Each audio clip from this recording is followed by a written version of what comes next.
Margie Velma Barfield, born October 29, 1932, was an American serial killer who was convicted of one murder, but who eventually confessed to six murders. Barfield was the first woman in the United States to be executed after the 1976 resumption of capital punishment, and the first since 1962. She was also the first woman to be executed by lethal injection. Velma Barfield was born in South Carolina but raised near Fayetteville, North Carolina. Barfield's father reportedly was physically abusive, and her mother, Lillian Bullard, did not intervene. She escaped by marrying Thomas Burke in 1949. The couple had two children and were reportedly happy until Velma had a hysterectomy and developed back pain. These events led to a behavioral change in Velma and eventually led to drug addiction. Thomas Burke began to drink, and Velma's complaints turned into bitter arguments. On April 4, 1969, after Thomas had passed out, Velma and her children left the house, and when they returned, they found the structure burned and Thomas was dead. A few months later, her own home burned down but was insured. In 1970, Velma married a widower, Jennings Barfield. Less than a year after their marriage, Jennings died on March 22, 1971, from heart complications. In 1974, Lillian Bullard, Velma Barfield's mother, showed symptoms of intense diarrhea, vomiting, and nausea, only to fully recover a few days later. During the Christmas season of the same year, Lillian experienced the same earlier illness but died in the hospital a few hours after being admitted on December 30th, 1974. In 1976, Velma Barfield began caring for the elderly, working for Montgomery and Dolly Edwards. Montgomery fell ill and died on January 29, 1977.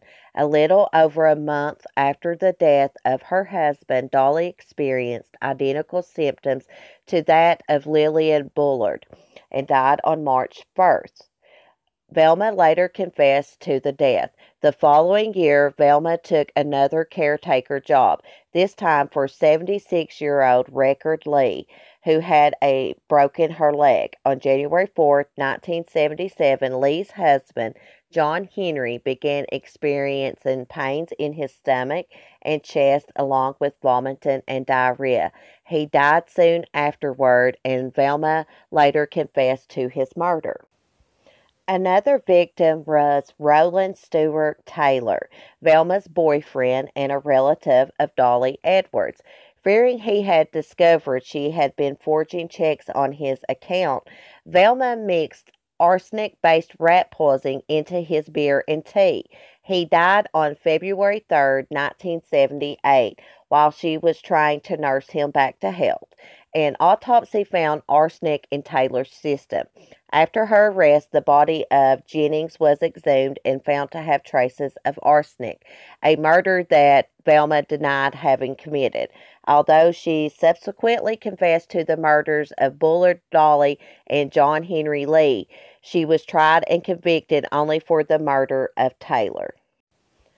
Velma Barfield was imprisoned at Central Prison in Raleigh, North Carolina, in an area for escape-prone prisoners and mentally ill prisoners, as there was no designated area for women under death sentences at the time, and she was the state's only female death row inmate.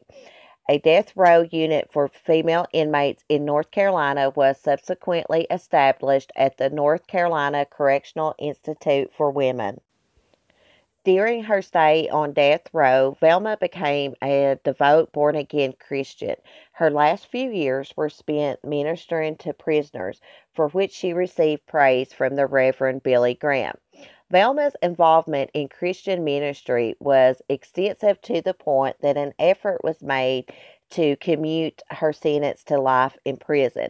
A second basis for the appeal was the testimony of Dorothy Lewis, professor of psychiatry at New York University School of Medicine and an authority on violent behavior, who claimed that Velma suffered from dissociative identity disorder. Lewis testified that she had spoken to Velma's other personality, Billy, who told her that Velma had been a victim of sexual abuse and that he and Billy had killed her abusers. The judge was unconvinced one of them did it. Lewis quoted him as saying, "I don't care which one." After Velma's appeal was denied in federal court, she instructed her attorneys to abandon a future appeal to the U.S. Supreme Court. Velma was executed on November 2nd, 1984 at Central Prison. She released a statement before the execution.